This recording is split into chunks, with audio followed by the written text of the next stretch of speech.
हाँ। बाबा यूपी में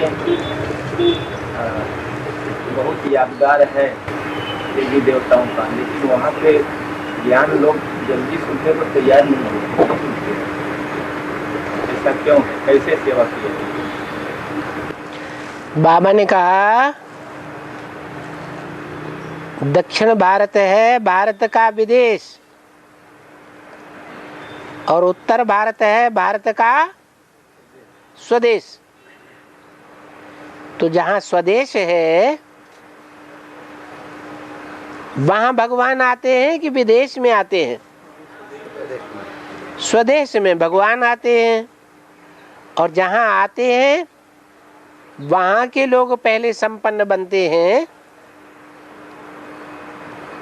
कि विदेशों के लोग पहले संपन्न बनते हैं? देश के लोग पहले संपन्न बनते हैं। तो जो पहले संपन्न बनते हैं, सूर्यवंशी घराने में आते हैं, वो बहुत पुराने हो गए।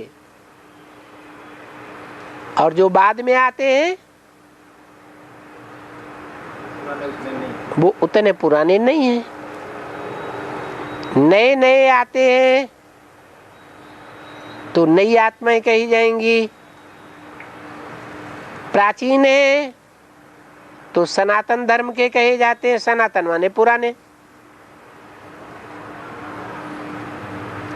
तो समय के कालक्रम प्रभाव से चार अवस्थाओं से गुजरने के कारण पुराने ज्यादा तमो प्रधान बनेंगे या नए ज्यादा तमो प्रधान बनेंगे?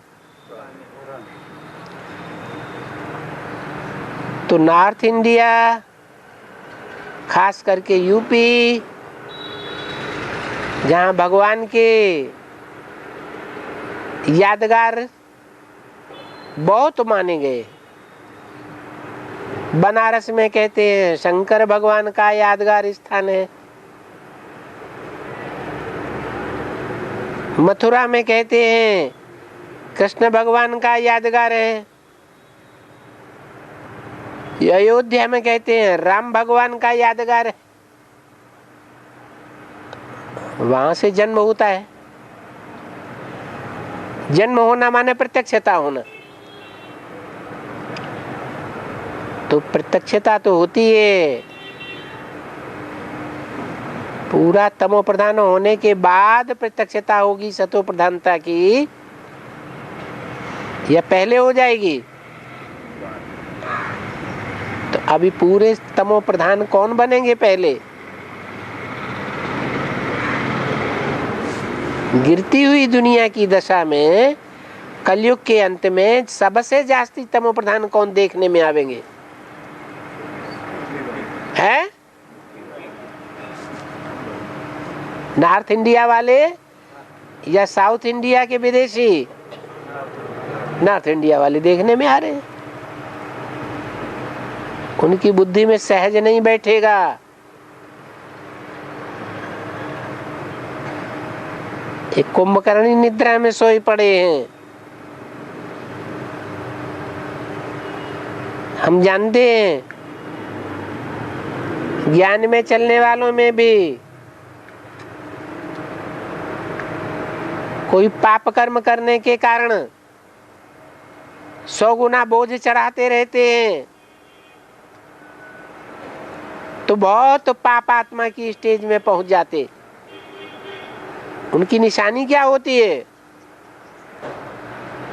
उनकी निशानी होती है कि मुरली सुनने बैठेंगे तो भी नींद आवेगी, और याद में बैठेंगे तो भी नींद आवेगी।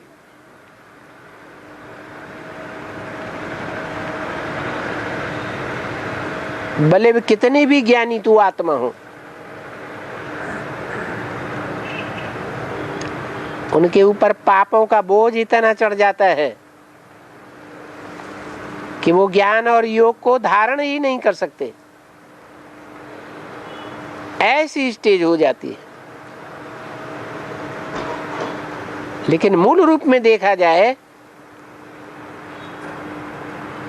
तो रावण ज्यादा दुष्ट था या कुंभकर्ण ज्यादा दुष्ट था? है? रावण ज्यादा दुष्ट था।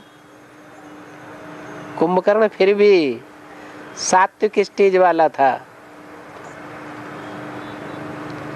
जब युद्ध की नौबत आई तो उसने साफ साफ बोल दिया रावण को कि भैया ये तूने अच्छा नहीं किया,